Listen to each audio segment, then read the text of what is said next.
wa asyhadu an la ilaha illallah wahdahu la syarikalah wa asyhadu anna Muhammadan abduhu wa rasuluh. Allahumma shalli ala nabiyyina Muhammad wa ala alihi wa man tabi'ahum bi ihsan ila yaumiddin. Allahumma anfa'na bima 'allamtana wa 'allimna ma yanfa'una wa zidna ilma. Alhamdulillahirabbil alamin. Kita bersyukur pada Allah atas nikmat dan karunia yang telah Allah berikan kepada kita sekalian, sehingga pada kesempatan pagi yang berbahagia ini, di kesempatan yang mudah-mudahan kita berada di majelis yang senantiasa mendapatkan berkah dan rahmat dari Allah Subhanahu wa taala, dan mudah-mudahan majelis kita ini membawa berkah ilmu, membawa petunjuk dari Allah Subhanahu wa taala, dan mudah-mudahan kita semuanya senantiasa diberi keistiqomahan. Allahumma amin. Shalawat dan salam semoga tercurahkan kepada junjungan kita Nabi besar Nabi Agung Muhammad sallallahu alaihi wasallam, pada para sahabat, pada para tabi'in, pada para tabi'ut tabi'in, serta para ulama yang telah memberikan contoh-contoh yang baik kepada kita sekalian. Kaum muslimin yang semoga selalu dirahmati oleh Allah Subhanahu wa taala, di kesempatan pagi hari ini kami kembali mendapatkan undangan hadir di Baitur Retno. Kali ini di Masjid Baitur Rahim. Nggih, Masjid Baitur Rahim. Kalau kesempatan kemarin kami di masjid yang satunya, Masjid apa Pak? Khairul Ummah, dan kali ini di Masjid Baitur Rahim. Bertemu lagi dengan para jamaah yang ada. Mudah-mudahan di pertemuan ini nantinya kita bisa saling berbagi ilmu, dan mudah-mudahan nantinya setelah pemaparan materi, kami cuma singkat biasanya untuk materi, nanti setelah ini monggo di antara para jamaah sekalian ingin bertanya tentang perihal-perihal agama, kami nanti mempersilahkan waktu. Mangke rampung jam pinten Pak Yosef?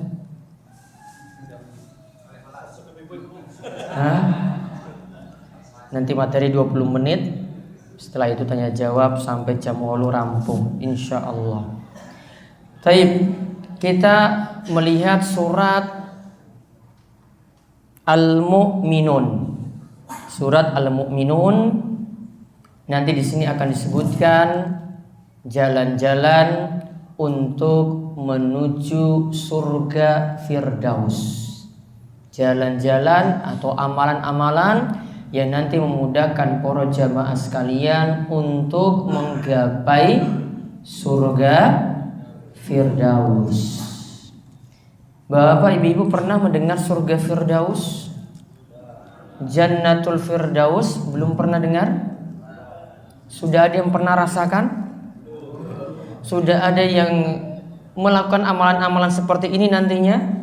Atau sudah pernah mendengar cerita tentang surga Firdaus? Belum pernah juga? Berarti jangan punya harapan untuk masuk surga Firdaus, karena belum pernah mendengar surga Firdaus. Surga Firdaus, kata Nabi sallallahu alaihi wasallam, beliau bersabda, "Idza sa'altumullahal jannah." Jika kalian ingin meminta surga pada Allah, fas'aluhul jannatal firdausal a'la. Mintalah surga Firdaus yang paling tinggi. Fahiya awsatul jannah wa a'laha. Dan surga Firdaus itu adalah surga yang paling istimewa. Dan surga Firdaus itu adalah surga yang paling tinggi. Dan kata Nabi SAW, di atas surga Firdaus itulah Arsyur Rahman, itulah singgasananya Ar-Rahman, tempat menetap tingginya Allah Subhanahu wa taala. Berarti surga Firdaus di sini adalah surga yang paling tinggi. Dan perlu dipahami, surga itu tingkatannya makin ke atas. Makin bagus itu adalah makin ke atas. Makin ke atas terus ke atas terus ke atas terus, maka itulah surga yang paling tinggi yang bernama Jannatul Firdaus, surga Firdaus. Ini dikatakan oleh Kanjeng Nabi SAW tadi, Ausatul Jannah, surga yang paling mulia, yang paling istimewa, karena di atasnya lagi adalah menetap tingginya Allah Subhanahu wa Ta'ala.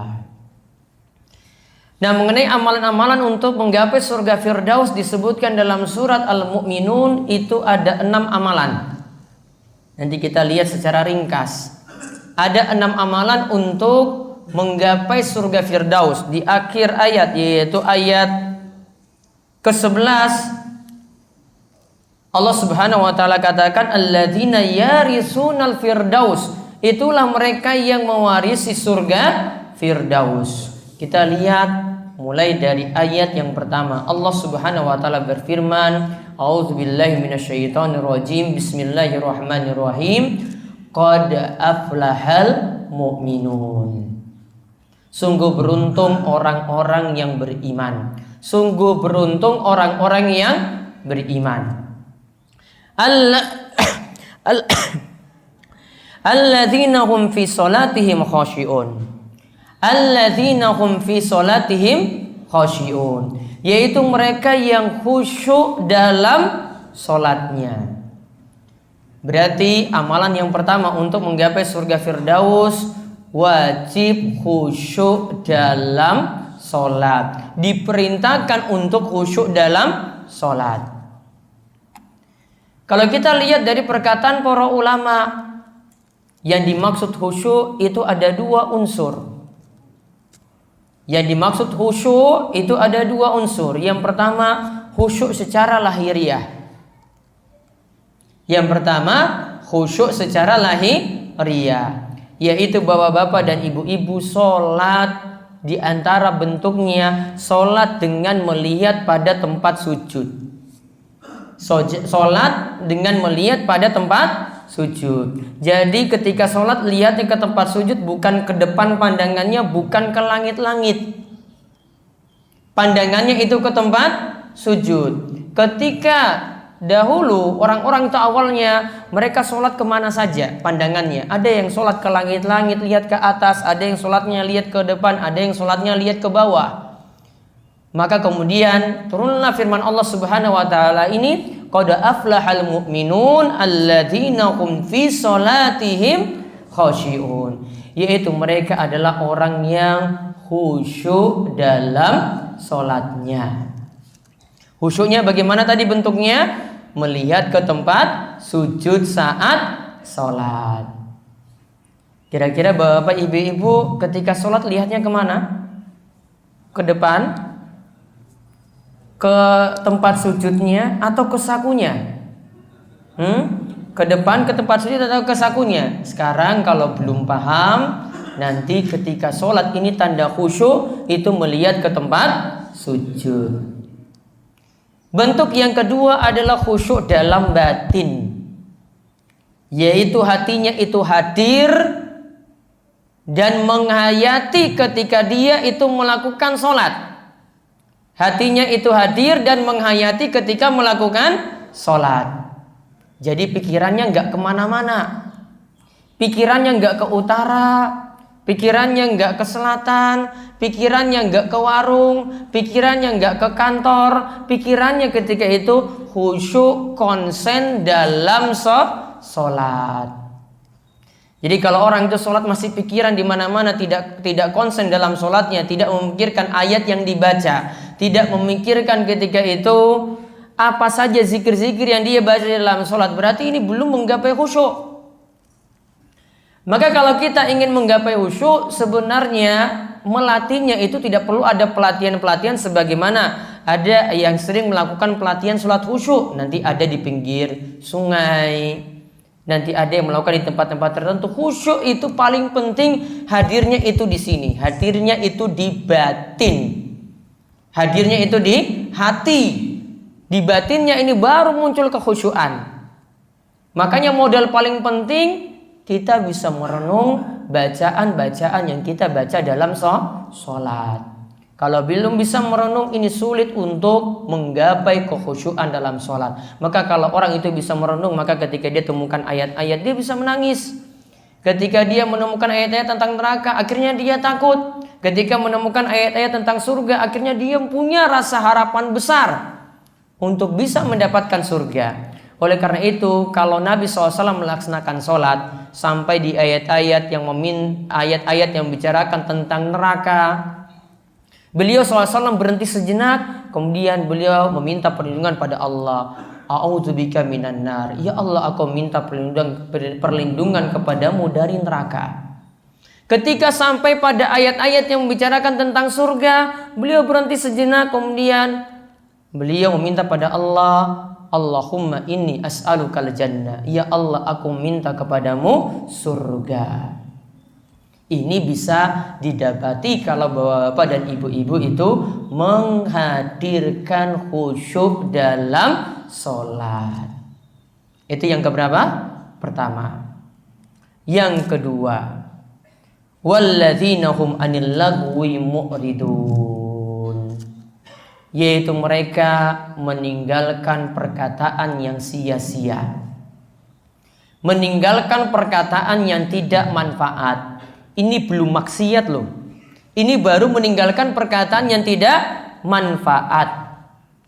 Dari kata-kata itulah muncul banyak dosa. Dari omongan, dari lisan itulah muncul banyak dosa. Makanya Nabi SAW pernah ingatkan kepada sahabat yang mulia Abdullah bin Mas'ud, sakilat ka ummuk. Ya, pernah ingatkan ketika Nabi SAW itu ingatkan tentang masalah lisan. Nabi katakan, yang paling banyak wahal yakubun nasu finnari ala wujuhihim au qala ala manakhirihim illa hasaidu halsinatihim. Tahukah engkau wahai Ibnu Mas'ud, kebanyakan orang itu tersungkur dalam neraka cuma gara-gara ini, gara-gara omongannya, gara-gara pembicaraannya. Orang nipu orang, ngapusi itu pakai apa? Mulut. Orang itu berkata kasar, ini juga awalnya dari mulut. Orang itu menggibah rasani wong, ini juga dari mulut. Semua asalnya itu kebanyakan dosa-dosa itu dari mulut seseorang. Makanya Nabi SAW itu ingatkan dalam hadis riwayat Muslim dari sahabat Abu Hurairah radhiyallahu anhu, man kana yu'minu billahi wal yaumil akhir falyakul khairan aw liyasmut. Siapa yang beriman pada Allah dan hari akhir, hendaklah dia berkata baik. Kalau tidak bisa itu apa? Diam. Kalau tidak bisa berkata baik, isinya bukan zikir, isinya bukan maca Quran, isinya bukan mengingat Allah, isinya bukan untuk mengajarkan orang dalam kebaikan, maka lebih baik untuk diam. Sifat orang beriman yang kedua di sini disebutkan, dia tinggalkan perkataan yang sia-sia, apalagi maksiat. Apalagi maksiat. Di sini kalau ingatkan ya untuk para wanita ibu-ibu, karena Nabi SAW itu ingatkan ini dan sering para wanita ini menanyakan hal ini berulang kali. Saya ngisi pengajian beberapa kali terus ibu-ibu tanya seperti ini. Nanti kuncinya ini pada omongan juga. Nabi SAW itu pernah menyebutkan, beliau itu melihat ketika dalam peristiwa Isra dan Mi'raj, kebanyakan penduduk neraka itu adalah para wanita. Paling ibu-ibu kalau dengar saya ngomong seperti ini mau protes juga. Dulu para sahabat Nabi SAW juga protes. Para sahabat wanita dari yang hidup di tengah-tengah Nabi SAW itu protes ketika itu. Wahai Rasul, kenapa para wanita saja yang diancam seperti itu? Kemudian Nabi SAW itu mengatakan, bi kufrihin, karena mereka itu kufur. Mereka kufurnya bagaimana wahai Rasul? Apakah mereka kufur pada agama, keluar dari Islam? Kemudian Nabi SAW itu menyebutkan, bi kufrihinna bil ashir, mereka kufur karena kurang bersyukur pada suami. Kurang bersyukur pada suami. Kira-kira ibu-ibu sudah sangat bersyukur pada suami? Para suami, nilai istrinya bagaimana? Sudah bersyukur? Mudah-mudahan sudah bersyukur. Contoh seperti ini ibu-ibu. Tiap bulan kan ada uang jajan yang diberi. Mungkin karena keperluan-keperluan dan cicilan-cicilan yang begitu banyak, akhirnya kelongnya juga banyak. Bawa pulang ke rumah. Mungkin ada yang punya gaji pekanan. 1 pekan kok cuma bawa pulang 100.000. Biasanya 300. Akhirnya, mas, saya nggak butuh lagi seperti ini. Kalau sedikit dia itu tidak mau bersyukur, banyak pun masih minta terus, dan masih terus merasa kurang. Ini kata Nabi SAW, lanjutan dari hadisnya, Nabi SAW ceritakan lagi, sifat wanita itu kadang kalau diberi kebaikan terus menerus, 1 kali tidak diberi kebaikan, maka perasaannya itu seperti kita dapat hujan setahun, 1 hari nggak hujan, 1 hari yang nggak hujan ini dikomentari terus.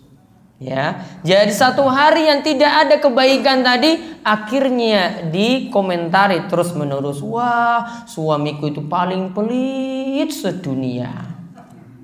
Akhirnya diomongkan pada tetangga-tetangga. Akhirnya diomongkan nanti pada teman bicaranya. Wah, suamiku itu pelit. Padahal kemarin pas minta anting dibelikan. Jaluk HP Android dibelikan. Jaluk motor Vario alhamdulillah diberikan juga. 1 kali lagi kere suaminya nggak diberi, dia katakan suami paling pelit sedunia. Innalillahi wa inna ilaihi rajiun. Berarti kalau ibu-ibu ingin selamat dari neraka, kita semuanya juga ingin selamat, taat pada Allah, kemudian ketika itu taat pada suami. Karena jaminan surga bagi wanita, Nabi SAW cuma menyebutkan 4 amalan. Untuk ibu-ibu Nabi SAW menyebutkan 4 amalan. 4 amalan ini sudah, maka mudah sekali untuk masuk surga. Yang pertama, iza sholatil mar'atu khamsaha. Jika wanita itu mengerjakan sholat 5 waktu, dia tidak tambah sholat duha, tidak tambah sholat tahajud, tidak tambah sholat-sholat sunnah yang lainnya, cuma sholat 5 waktu yang wajib. Wa shomat sahroha, kemudian menjalankan ibadah siam Ramadan, puasa Ramadan. Berarti puasa yang wajib. Senin Kemis enggak, puasa Daud enggak, puasa Ayyamul Bid enggak. Cuma puasa wajib saja dia penuhi. Wa hasanat farjaha, dia jaga kemaluannya, yaitu jangan sampai selingkuh, jangan sampai berzina. Kemudian yang keempat kata Nabi SAW, wa ata'at zaujaha, dia taat pada suami, taat pada suami. Maka kata Nabi SAW, katakan pada wanita tersebut, udkhulil jannata min ayyi abwabi syi'ti, masuklah ke dalam surga lewat pintu surga yang 8, yang mana saja yang dia sukai. Berarti jalan untuk masuk surga bagi para wanita mudah, yaitu lakukan 4 hal. Yang pertama, sholat. Yang kedua, puasa Ramadan. Yang ketiga, tidak selingkuh, tidak berzina. Yang keempat, taat pada suami. Nah, itu tadi yang kedua. Yang ketiga, walladzina hum lizakati fa'ilun, mereka selalu memperhatikan zakat, untuk menunaikan zakat. Zakat dalam ayat ini menurut para ulama ada 2 pengertian. Yang pertama, menunaikan zakat dengan harta. Jadi kalau sudah sampai waktunya menunaikan zakat, dia tunaikan zakat. Sudah sampai waktunya haul, sudah memenuhi nisab, maka punya kewajiban untuk zakat. Misalnya ini bulan Rajab, nanti bulan Rajab tahun berikutnya hartanya sudah di atas nisab. Nisab mata uang itu kira-kira di atas 6 juta rupiah. Maka uangnya sudah di atas 6 juta rupiah, maka sudah kena zakat 2,5% dikeluarkan setiap tahun. Ini yang dimaksudkan dengan ayat ini. Ayat ini juga punya makna yang lainnya, kata para ulama. Dia terbiasa untuk membersihkan hati.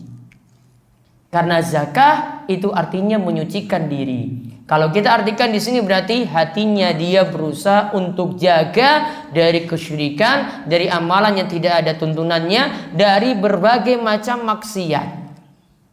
Hatinya dia bersihkan. Kemudian yang keempat, walladzina hum li furujihim hafizun. Dia benar-benar menjaga kemaluan, menjaga kehormatan dirinya dari perbuatan zina, dari perbuatan perselingkuhan. Karena perbuatan seperti ini termasuk sejelek-jeleknya jalan, kata Allah Subhanahu wa taala. Coba lihat di tengah-tengah masyarakat kita, anak-anak muda sudah nekat untuk melakukan hubungan intim, berzina. Yang sudah menikah, yang sudah berkeluarga, kurang puas juga dengan pasangannya, juga melakukan perselingkuhan. Bahkan kasus seperti ini sangat-sangat banyak. Kalau kami terima konsultasi, itu kebanyakan masalahnya cuma seputar, Ustadz, saya ini sudah melakukan perselingkuhan, saya telah mengkhianati suami saya.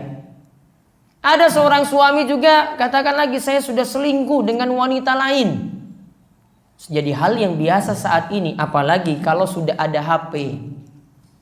Cuma lewat SMS, ada lewat Facebook, ada lewat WhatsApp, akhirnya bisa saling hubungan, kemudian terjadi perselingkuhan. Kalau perselingkuhan itu mau terjadi, itu biasanya nggak jauh-jauh. Untuk zaman ini, kadang cuma dengan tetangga dekat, kadang cuma dengan teman satu kantor, kadang cuma dengan satu sekolah. Gak biasa itu dengan yang jauh. Wong Batu Retno dengan Wong Panggang itu jarang. Mau berpikiran juga jauh. Wah, transport ke sana jauh sekali, butuh 1,5 jam, rugi. Mendingan sama orang Batu Retno saja. Pikirannya tuh jauh sekali. Jadi perselingkuhan terjadi itu biasa dengan orang dekat, jarang yang jauh-jauh. Makanya kemudian Allah Subhanahu wa taala itu katakan, ada jalan yang halal yang kita bisa menyalurkannya ke jalan yang halal, illa ala azwajihim. Kalau punya istri, salurkan istri. Dan di sini disebutkan dengan istri-istri. Berarti istrinya berapa di sini? Di sini sebut istri-istri loh, Bapak-bapak. Ya, bukan di sini sebut zaujihi, bukan, namun istri ini bentuk plural, ini bentuk jamak ini. Dan sunnah para nabi itu nggak pernah istrinya itu satu. Nggak ada nabi itu, jarang itu istrinya satu. Coba lihat nabi siapa yang istrinya satu? Ada yang pernah buktikan? Nabi Muhammad istrinya berapa? Bapak? Hah? Takut ngomong semuanya, ini ada istri-istrinya di sini. Hah? Berapa? Ada yang katakan 9, ada yang katakan 11. Ya, Bapak baru berapa? Alhamdulillah, muwahhid, ahli tauhid. Ahli tauhid kan satu kan, Pak Yosef? Alhamdulillah. Saya juga satu. Ya. Kecuali pada istri-istrinya, au ma malakat aimanuhum, dan hamba-hamba sayanya dulu di masa Islam, kalau ada tawanan dari orang kafir, kemudian ketika itu ditawan oleh kaum muslimin, sudah jadi tawanan, itu sama seperti istri statusnya. Ya, tawanan tadi statusnya seperti istri, maka boleh dinikahi dan boleh ketika itu memiliki keturunan dari hamba sahaya. Itu namanya hamba sahaya atau budak istilah kita. Kemudian kata Allah Subhanahu wa taala, faman ibtagha wara'a dzalika faulaika humul adun. Siapa yang cari selain dari itu, maka dia berarti telah melampaui batas. Berarti kalau dia cari selain istrinya, berarti telah melampaui batas. Cuma dibatasi pada yang halal-halal saja. Dan ini jadi dalil juga, tidak boleh orang keluarkan mani dengan sengaja lewat jalan onani. Ini bagi anak-anak muda ini juga tidak dibolehkan berdasarkan ayat ini. Kemudian yang kelima, walladzina hum li amanatihim wa ahdihim raun. Dia terhadap amanat dan janji benar-benar dia jaga. Berarti orangnya benar-benar menjaga amanat dan benar-benar menunaikan janji. Betapa banyak orang muslim sudah hilang dari diri mereka sifat kejujuran, sifat amanat. Bahkan orang yang tahu agama juga, kurang amanat. Seringkali saya dengar berita-berita, wah takmir masjid ini ya pegang uang, kemudian tiba-tiba ketika itu uangnya nggak tahu kemana. Ada juga pimpinan rombongan, pimpinan RT pakai uang dari kas rombongan, setelah itu nggak tahu lagi kemana. Kira-kira seperti ini amanat atau tidak? Ini korupsi atau tidak? Ini pantas ditangkap KPK atau tidak ini? Nah, pantas atau tidak? Pantas. Artinya di sini sejak dari rakyat cilik, dari rakyat kecil itu sudah ada benih-benih seperti itu. Maka jangan sampai protes-protes sama yang pembesar-pembesar. Wajar ada, karena sejak rakyat kecil itu sudah ada korupsi-korupsi kecil. Maka karena kalau uang negara itu uang miliaran, triliunan, ya uang RT saja bisa hilang, kas masjid saja bisa hilang. Itu buktinya. Kita kadang melihat orang yang di atas, ya tak tahunya di lingkungan kita sendiri juga sama. Makanya harus orang muslim itu jaga-jaga amanat. Namun sekarang orang muslim malah lepas dari dirinya sifat amanat, sehingga kadang yang dikatakan jujur itu adalah non muslim. Orang muslim itu harus memiliki sifat jujur, harus memiliki sifat amanat, harus menepati janji. Kemudian yang keenam, sifat yang terakhir, walladzina hum ala sholatihim yuhafizun. Mereka terhadap sholat-sholat mereka benar-benar dijaga. Sholat 5 waktunya itu benar-benar dijaga. Laki-laki paling bagus melaksanakan sholat 5 waktunya di masjid. Ibu-ibu melaksanakan sholat di rumah pun boleh, mau ke masjid juga dibolehkan. Ibu-ibu lebih fleksibel. Kalau di tengah-tengah kita saat ini belum waktunya untuk masjid itu ramai. Masjid itu ramai nanti pada bulan apa? Nah, bulan puasa. Itu baru disebut bulan sholat. Saiki urung bulan sholat. Ya, itu guyu berarti tenan, ini benar ini. Iya.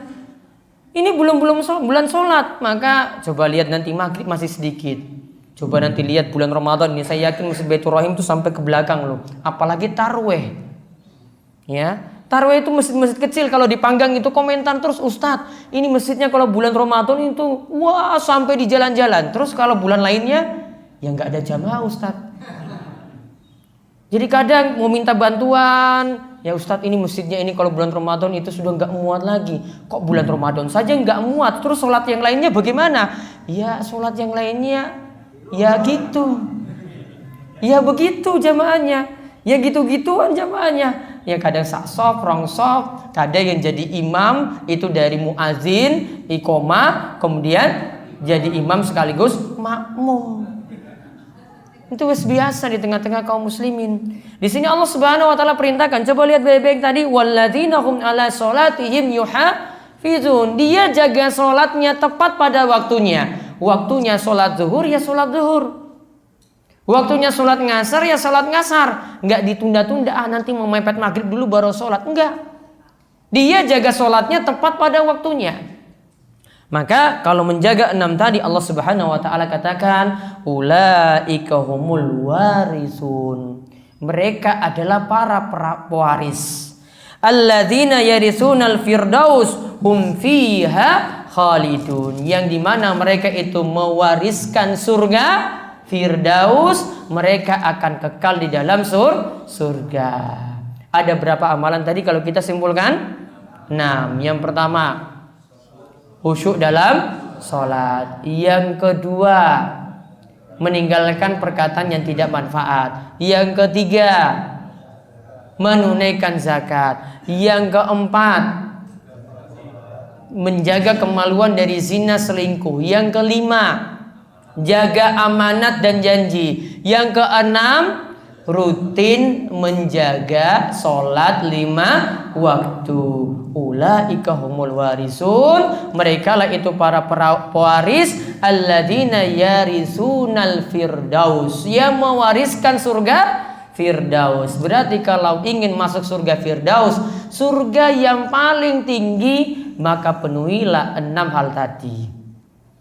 Di sini saya tekankan, Nabi tadi katakan di awal, kalau mau minta surga, mintalah surga yang paling tinggi, yaitu surga firdaus. Nabi ajarkan jangan minta suatu yang rendahan.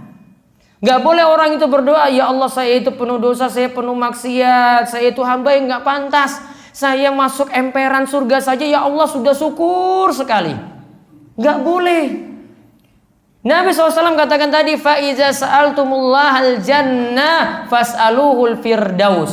Jika kalian mau minta kepada Allah surga, mintalah surga Firdaus. Artinya kita sudah dimotivasi minta sesuatu yang tinggi. Kalau cita-citanya tinggi, maka semangatnya juga nanti akan ikut tinggi. Namun kalau mintanya emperan surga saja, ya makanya amalannya biasa-biasa. Sholatnya kadang bolong, janjinya ya kadang ora ditepati, amanatnya korupsi sedikit-sedikit, ya. Kadang kepada suami nggak taat, omongannya nggak dijaga, zakatnya nggak pernah tunaikan. Ya, ini namanya orang sudah pesimis sejak awal, merasa bahwasanya tidak pantas untuk masuk surga yang tinggi. Kalau kita merasa pantas dan bisa, maka memilikilah motivasi yang tinggi untuk masuk surga Firdaus. Dan kita mohon pada Allah Subhanahu wa taala, moga-moga Allah memudahkan kita pada setiap amalan yang mengantarkan kita pada surga dan setiap amalan yang menjauhkan kita dari neraka. Allahumma amin. Baik, masih ada waktu sekitar 15 menit. Kalau ada yang ingin bertanya kami persilahkan. Pertanyaannya boleh bebas, boleh sesuai dengan materi. Monggo, Pak. Assalamualaikum warahmatullahi wabarakatuh. Waalaikumsalam warahmatullahi wabarakatuh. Saya akan bertanya yang kaitannya dengan sholat karena kebetulan saya merasa bingung karena ada dua informasi dari Ustadz itu, ada yang boleh, ada yang tidak. Misalnya yang pertama, lalu saya simpulkan ada 3 pertanyaan. Yang pertama, yang akan saya tanyakan, bagaimana yang dimaksud dengan sholat tepat waktu itu? Baik. Apakah begitu adzan lalu sholat dimulai berjamaah? Iya. Misalnya itu pas maghrib, karena kita juga temui ada suatu tempat itu begitu maghrib jamaah belum datang, langsung karena dia mengharapkan sholat tepat waktu, begitu adzan langsung dipimpin qomat langsung jamaah. Yeah. Itu yang pertama. Yang kedua, apakah boleh melakukan sholat sunat 2 rakaat sebelum sholat maghrib sesudah adzan? Sholat sunnah qobliyah maghrib, taib. Lalu yang ketiga, apakah boleh melakukan sholat sunat 2 rakaat sebelum sholat isya? Terima kasih. Assalamualaikum warahmatullahi wabarakatuh. Waalaikumsalam warahmatullahi wabarakatuh. Jadi pertanyaannya yang pertama tentang sholat, apakah yang dimaksud dengan sholat tepat waktu? Lalu yang kedua, adakah sholat sunnah qobliyah maghrib? Yang ketiga, adakah sholat sunnah qobliyah isya? Yang pertama, sholat yang dikatakan tepat waktu di sini adalah dikerjakan pada waktunya. Namun di sini saya patut bedakan untuk laki-laki dan perempuan. Kalau untuk ibu-ibu itu bebas. Kalau ibu-ibu dikatakan sholat tepat waktu, boleh di awal waktu, boleh di pertengahan, boleh di akhir. Namun yang paling bagus kerjakan fi awali waktiha. Sebagaimana tekstual salah satu riwayat disebutkan, kerjakanlah sholat di awal waktu. Wes azan zuhur, ibu-ibu melaksanakan sholat zuhur di rumah. Terus untuk laki-laki bagaimana? Laki-laki untuk bapak-bapak patokannya dengan sholat berjamaah di masjid. Maka saya sangat-sangat anjurkan para jamaah yang hadir, terutama bapak-bapak yang hadir saat ini, tolong sholat 5 waktu lebih diperhatikan di masjid. Maka kalau ditanyakan lebih bagus untuk laki-laki di awal waktu, tengah waktu, atau akhir waktu, bagusnya di masjid. Masjid kira-kira itu dikerjakannya kapan? Awal waktu. Karena coba lihat pahalanya 27 derajat. Kemudian pahalanya lagi, ini akan selamat dari sifat wong munafik. Pahalanya lagi, orang yang rutin berjamaah, kalau sholat subuh dan isya dia rutin, maka dicatat sholatnya semalam suntuk. Dan punya faedah sholat berjamaah yang lainnya itu begitu besar. Dan menurut pendapat yang paling kuat, sholat berjamaah itu hukumnya wajib. Karena di zaman Rasul sallallahu alaihi wasallam ada laki-laki yang buta, tidak bisa melihat. Rasul sallallahu alaihi wasallam masih tetap mewajibkan kalau dia dengar azan, suruh dia pergi ke masjid. Maka kalau yang punya penglihatan lebih lagi wajib. Tadi disinggung tentang sholat maghrib. Memang menurut sebagian pemahaman dalam mazhab Syafi'i, sholat maghrib itu ada yang menganggap sholatnya dikerjakan cuma satu waktu. Kalau di Jogja ini tidak pernah praktekkan seperti ini. Yang saya temukan cuma di daerah timur Indonesia. Mereka kalau sudah azan tidak tunggu sholat sunnah, langsung iqomah, langsung melaksanakan sholat maghrib 3 rakaat, langsung setelah itu sholat sunnah, sholat maghribnya sudah selesai. Karena menurut sebagian ulama Syafi'i, sholat maghrib itu waktunya cuma satu, yaitu ketika sudah azan, berwudu, pakai baju, berangkat pergi ke masjid, lakukan sholat maghrib 3 rakaat, kemudian lakukan sholat ba'diyah maghrib 2 rakaat, lalu kemudian waktu maghrib dianggap selesai. Namun pendapat yang paling tepat, sholat maghrib tetap 2 waktu, ada waktu awal, ada waktu akhir. Waktu awal yang ketika matahari tenggelam, waktu akhirnya bersambung dengan waktu ngisa. Waktu yang akhirnya bersambung dengan waktu sholat ngisa. Maka yang lebih tepat seperti itu. Kalau ditanyakan tadi sholat sunnah qobliyah maghrib itu tetap ada. Ya, sholat sunnah qobliyah maghrib tetap ada, namun tidak masuk sholat rawatib. Karena sholat rawatib ini lihat ada 12 dalam sehari. Ini yang pahalanya akan dibangunkan rumah di surga. Coba perhatikan 12 rakaatnya nggih. Kita hitung nggih. 2 rakaat qobliyah subuh. Sudah 2. 4 rakaat qobliyah zuhur. Wes 6 nggih. Kemudian 2 rakaat ba'diyah zuhur. Sudah 8. 2 rakaat ba'diyah maghrib 10. 2 rakaat ba'diyah ngisa sudah 12. Ini disebutkan dalam hadis Ummu Habibah dan juga hadis Aisyah, orang yang rutin menjaga 12 rakaat rawatib dalam sehari, buniyallahu baitan fil jannah, akan dibangunkan rumah di surga. Jadi ini 12. Kalau qobliyah maghrib tidak masuk ini, namun masih dibolehkan karena dipraktekkan oleh para sahabat Nabi. Dahulu sebelum maghrib, para sahabat sudah ngantri lakukan sholat di sini, di masjid. Sampai-sampai orang kalau mau melihat sebelum maghrib itu, ternyata jamaahnya sudah banyak sekali. Sampai-sampai ada yang mengira sholat maghrib jangan-jangan sudah dilakukan. Padahal ketika itu baru sholat sunnah qobliyah maghrib. Artinya masih boleh. Dan Nabi SAW itu katakan, Sallu qoblal maghrib, sallu qoblal maghrib liman sya'a. Lakukanlah sholat sunnah sebelum maghrib, lakukanlah sholat sunnah sebelum maghrib bagi siapa yang mau. Berarti kalau nggak mau ya nggak apa-apa. Kemudian sholat sunnah qobliyah ngisa masih tetap ada. Dalilnya karena Nabi SAW mengatakan, antara azan dan iqomah itu ada 2 rakaat sholat sunnah. Antara azan dan iqomah itu ada 2 rakaat sholat sunnah. Jadi sebelum isya masih boleh sholat sunnah. Ada lagi yang bertanya? Pak Yosef. Assalamualaikum warahmatullahi wabarakatuh. Waalaikumsalam warahmatullahi wabarakatuh. Yang pertama dituntunkan bahwa sebelum sholat persiapan diantaranya pakai wangi-wangian. Sebelum sholat diperintahkan pakai wangi-wangian. Dan wangi-wangian sekarang itu mayoritas bercampur dengan alkohol. Wangi-wangian sekarang pakai alkohol. Nah ini alkoholnya itu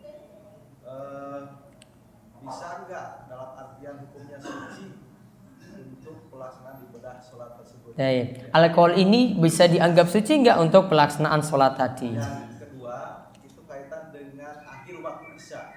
Akhir waktu sholat isya, ya. Itu Akhirnya itu kapan? Baik.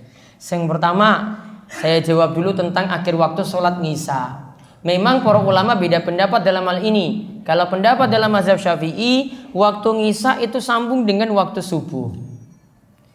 Namun pendapat yang lebih tepat kalau kita lihat dari hadis Jibril dan beberapa hadis yang lainnya, waktu Isya itu berakhir ketika nisful lail, pertengahan malam. Malamnya kalau dalam hitungan Islam, malam itu dimulai dari maghrib sampai subuh. Maka tengah-tengahnya kira-kira waktu malam berarti berapa jam? Maghrib jam 6 lah taruh. Subuh jam 4. Berarti malam itu ada 10 jam. Tengah-tengahnya berarti 5 jam. 6 tambah 5 11. Dan kira-kira waktu Isya itu berakhir jam 11 malam. Ini pendapat yang lebih hati-hati dan lebih kuat. Adapun tentang alkohol tadi dalam parfum, nah ini mesti dijelaskan dulu. Alkohol dalam parfum, ya Bapak ada yang punya parfum nggih? Parfumnya itu kadang kalau pakai semprot itu berarti ada alkoholnya. Soalnya saya orang kimia jadi saya paham, ya. Jadi ada parfum, ada alkoholnya ketika itu. Dan alkohol ini perlu dipahami, ini tidak disebutkan dalam hadis Nabi SAW. Nabi SAW cuma menyebutkan tentang masalah khamr. Ngertos khamr? Khamr itu apa? Khamr?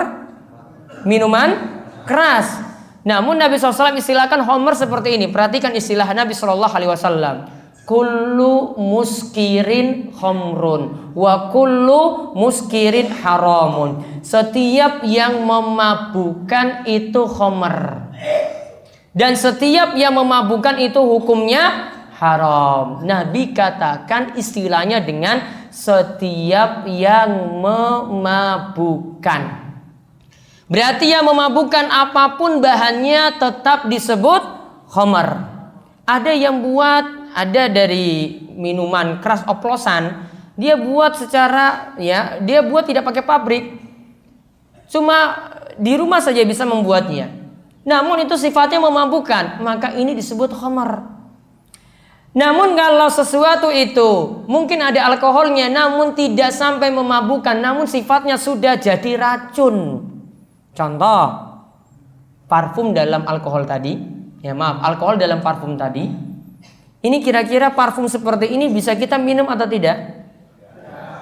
Bapak-bapak, pernah ada yang nyoba? Itu menyoba parfum yang beralkohol tadi itu sama seperti orang untuk nyoba baygon. Sama statusnya, baygon itu boleh diminum nggak? Sudah jadi racun apa belum? Racun, maka statusnya sama seperti parfum beralkohol. Statusnya itu racun, bukan lagi khamr. Lebih dahsyat dari khamr. Sehingga kalau kita bahas parfum beralkohol, jangan dikait-kaitkan dengan khamr. Ini tidak ada sambungnya dengan khamr tadi. Yang ada alkohol itu sendiri, khamr itu sendiri. Khamr itu ada memang kandungan alkoholnya, namun kandungan alkoholnya itu berbeda susunannya. Campurannya seperti pada parfum beralkohol. Sehingga kesimpulannya, kalau yang hasil penelitian kami, dan kami punya beberapa referensi juga dalam tulisan Arab dalam hal ini, parfum beralkohol itu masih suci dan halal untuk digunakan. Jadi masih boleh. Ibu-ibu ada yang bertanya? Ibu-ibu monggo ibu-ibu. Pertanyaan yang sederhana mohon mboten apa-apa, Bu. Masalah sholat. Monggo.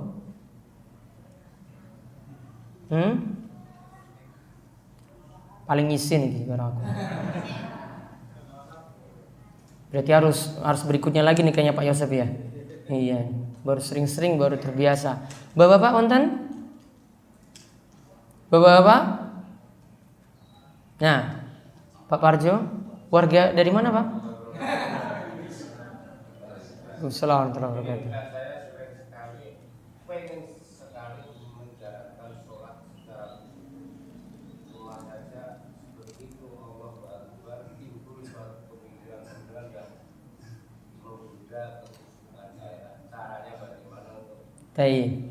Jadi ini dikatakan oleh warga Purwosari nggih, warga Purwosari. Beliau katakan bahwasanya setiap kali sholat sudah mulai Allahu Akbar, akhirnya pikirannya kemana-mana. Ya, pikirannya itu macam-macam. Maka bagaimana kiatnya supaya bisa khusyuk? Yang pertama, khusyuk itu mesti dilatih. Kemudian yang kedua, orang itu bisa khusyuk, dia harus memenuhi apa yang dituntunkan oleh Nabi SAW. Coba mulai praktekkan sholat dengan melihat ke tempat sujud.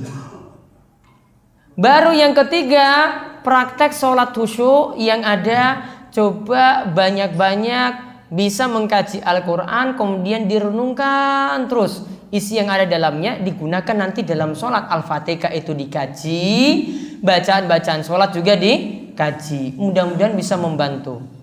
Yang keempat, untuk bisa khusyuk, tinggalkan pikiran-pikiran yang ada di luar sholat, ditinggalkan dulu, kemudian melaksanakan sholat. Makanya Nabi SAW biasa sarankan pada kita, kalau mau sholat jangan tahan-tahan kentut, ya, jangan juga kalau lagi lapar langsung sholat, namun dahulukan dengan makan terlebih dahulu. Kalau sudah sangat-sangat lapar dan makanannya sudah siap. Dua hal yang Nabi SAW ini sebutkan, karena dua hal ini mengganggu sekali ketika kita itu melaksanakan sholat. Apa yang mengganggu tadi? Yang pertama, nahan kentut. Coba kalau bapak ibu-ibu tetap nahan kentutnya dari awal sampai akhir, perasaannya cuma ada di belakang. Wah, kapan iki kentutku metu, kapan sampai salam, mau salam, alhamdulillah sudah selesai, langsung kentutnya keluar. Kira-kira bisa konsen nggak dari awal sampai akhir? Hah? Konsennya cuma di mana? Konsennya cuma di belakang, mikir ini anginnya bagaimana bisa keluar. Kalau sudah keluar ya berarti batal, ulangi sholatnya lagi. Namun kalau itu belum keluar sampai akhir, ujung-ujungnya cuma sholatnya saja jadi tidak khusyuk. Sama juga tentang makan tadi. Nabi SAW itu katakan, kalau sudah hadir makanan di tengah-tengah kalian, maka dahulukanlah makan daripada menghadiri sholat berjamaah. Kenapa? Karena kalau dia dahulukan sholat, kira-kira mikir makan atau tidak? Apalagi sudah hadir Indomie, waduh Masya Allah baunya sedap banget. Jadi pikirannya dalam sholat, alhamdulillahirrabbilalamin, aduh ya Allah tadi itu nyesel banget kok sholat. Mau ruku, ya Allah itu sudah dingin. Mau sujud, ya Allah itu sudah dimaam kucing. Akhirnya pikirannya jadi nggak konsen.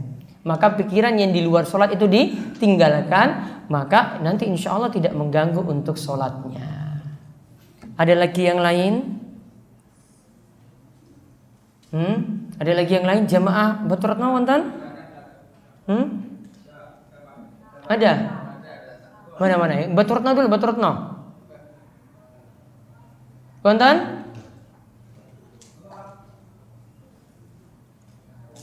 Pak Jumadi. Waalaikumsalam warahmatullahi wabarakatuh.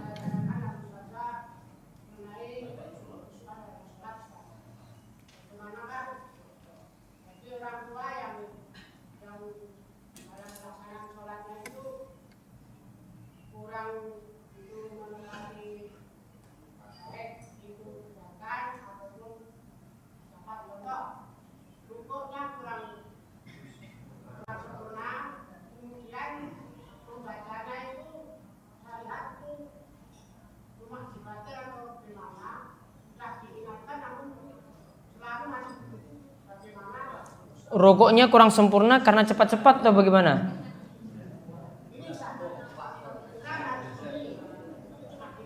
Oh, jadi cuma separuh, nggak lurus. Nggih, terus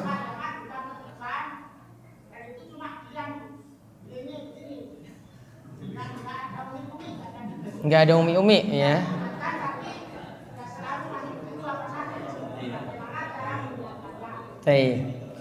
Yang mengenai zakat.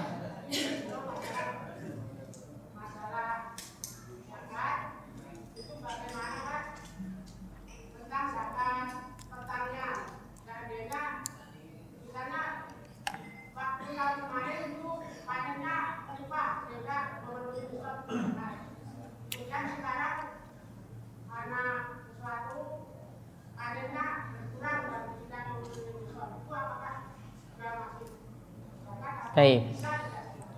panen untuk zakat pertanian ini dilihat tanamannya yang kena zakat. Kalau hitungannya zakat pertanian hitungannya nanti 5% atau 10%. Ya. Yang kena itu adalah makanan pokok. Berarti cuma ya sekitar padi dan seperti itu. Nah, nisabnya itu kalau dari hitung-hitungan 5 wasak itu setara dengan sekitar 700 kilo. Ya berarti 7 kintal 700 kilo. Nah berarti kalau sudah mencapai itu berarti kena zakat. Dan ini hitungannya setiap kali panen. Panen hasil panennya, kotornya. Ya, ini hasil panen kotornya. Dia nggak kurangi dengan biaya-biaya. Pokoknya panennya ini berapa kalau dikilokan ketika itu. Di atas 700 kilo kena zakat. Kalau kurang dari itu berarti tidak kena zakat. Ya ini untuk zakat pertanian. Nanti kena 5% kalau itu pakai pengairan sendiri. Nanti kalau kena 10% kalau pakai sawah tada hujan. Ya. Kemudian yang pertama tadi tentang orang yang sholatnya kurang sempurna. Kurang sempurna ini bisa jadi sholatnya tidak sah. Kurang sempurna ini bisa jadi juga cuma tidak memenuhi yang sunnah-sunnah saja. Kalau badannya ketika ruku itu setengah seperti ini, mungkin bisa lihat kondisinya. Kalau sudah sepuh mungkin nggak bisa lurus. Maka seperti itu dimaafkan, tidak dipaksakan. Kemudian kalau ada nanti dia sholatnya tidak memenuhi rukun-rukun, itu baru sholatnya batal. Namun kalau masih memenuhi rukun, sholatnya jadi tetap sah. Jadi kalau masalah rukun tadi kalau separuh seperti ini masih tetap sah sholatnya. Contohnya lagi tadi apa Pak? Nah, mulut kalau dalam keadaan sholat maca Al-Fatihah, mulutnya harus ada gerakan. Nggak boleh cuma mingkem saja. Diampet saja ini nggak boleh. Karena dinamakan qiraatul Fatihah, membaca Al-Fatihah minimal mulutnya itu gerak. Ini dikatakan oleh Imam Nawawi dan ulama-ulama yang lainnya, mulutnya minimal itu gerak. Jadi ada gerakan. Bismillahirrahmanirrahim. Alhamdulillahirrahmanirrahim. Nah, ada yang gerak. Jadi kalau cuma mingkem saja ini tidak disebut membaca. Wallahu a'lam bishawab. Ini materi yang kami sampaikan. Sebelum saya tutup, saya ingin tunjukkan dulu tadi ada permintaan dari Pak Yosef untuk kegiatan-kegiatan pesantren Darus Sholihin. Bentar. Nah, ini aja pakai yang itu.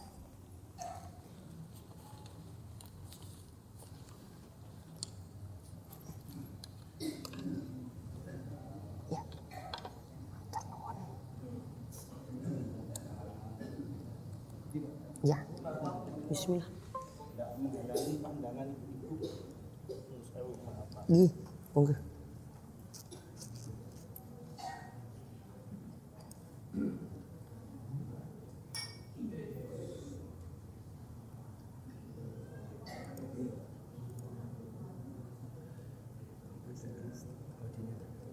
Oh, enggak ada.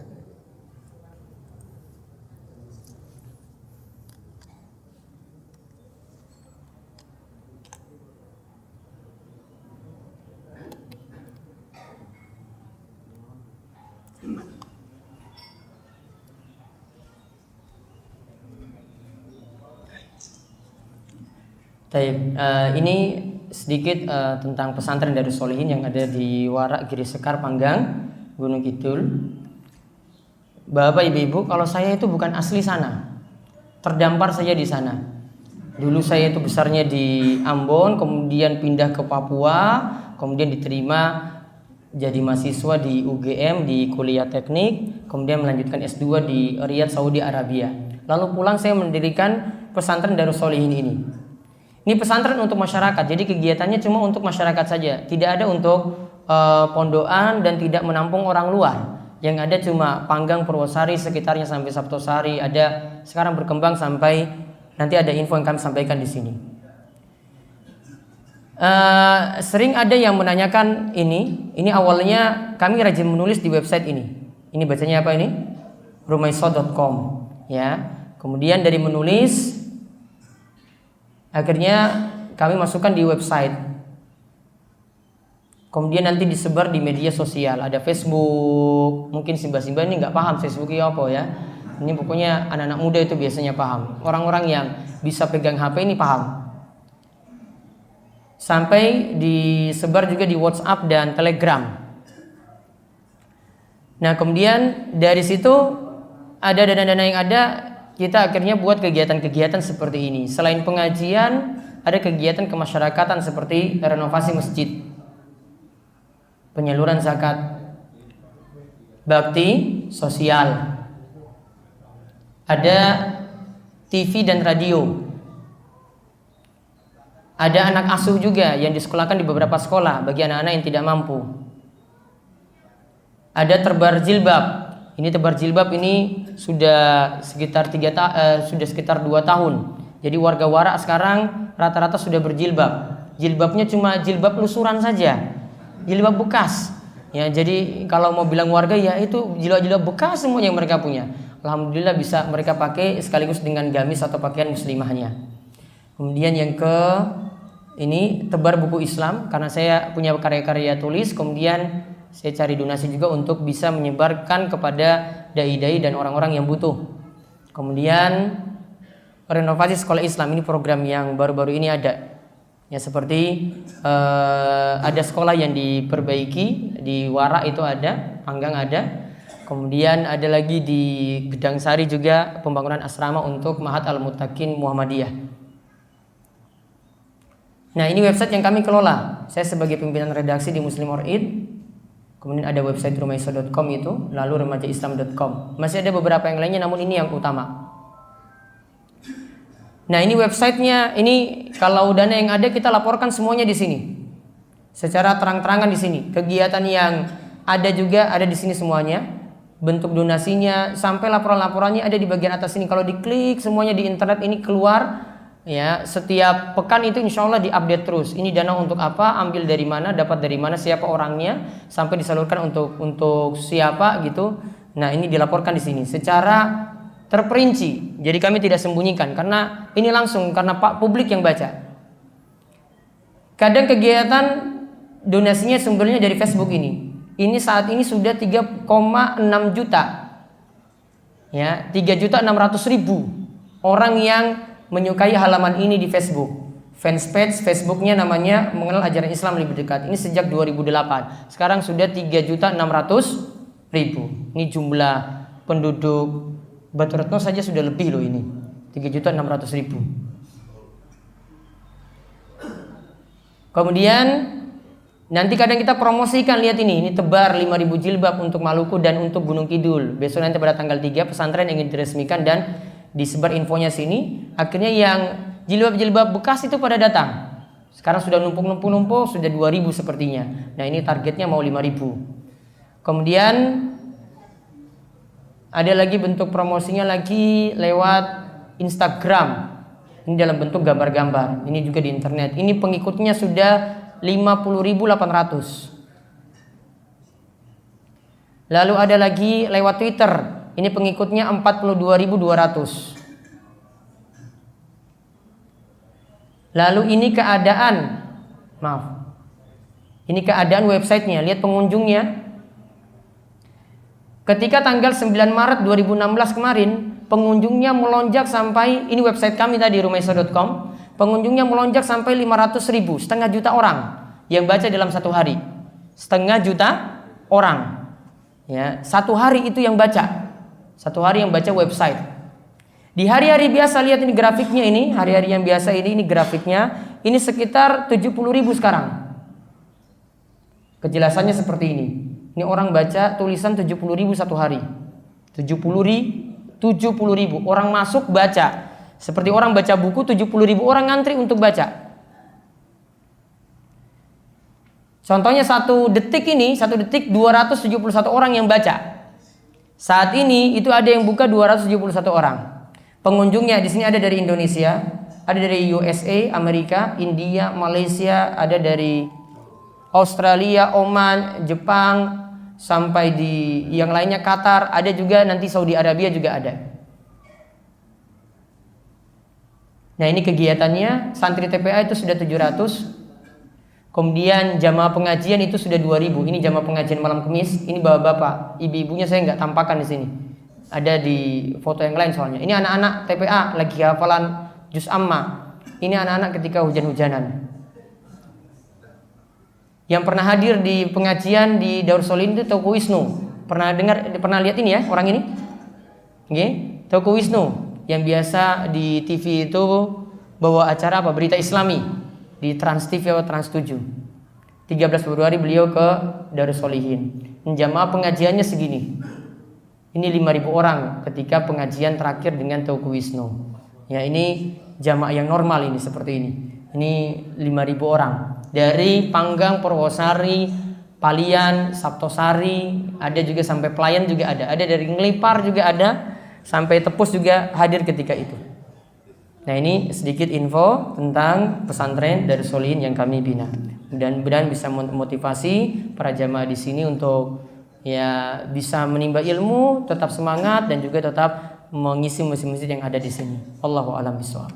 Ya, ini kemauan untuk pertemuan kali ini. Mudah-mudahan di lain waktu bisa berjumpa lagi dengan Bapak dan Ibu-ibu sekalian, dan mudah-mudahan Allah terus berikan kesehatan kepada kita, memberikan panjang umur dan penuh berkah, dan mudah-mudahan kita dimudahkan untuk menjalankan amalan-amalan kebaikan, dan Allah terus memberikan kita keistiqomahan. Allahumma amin. Demikian kami tutup. Wabillahi taufiq wal hidayah. Assalamualaikum warahmatullahi wabarakatuh.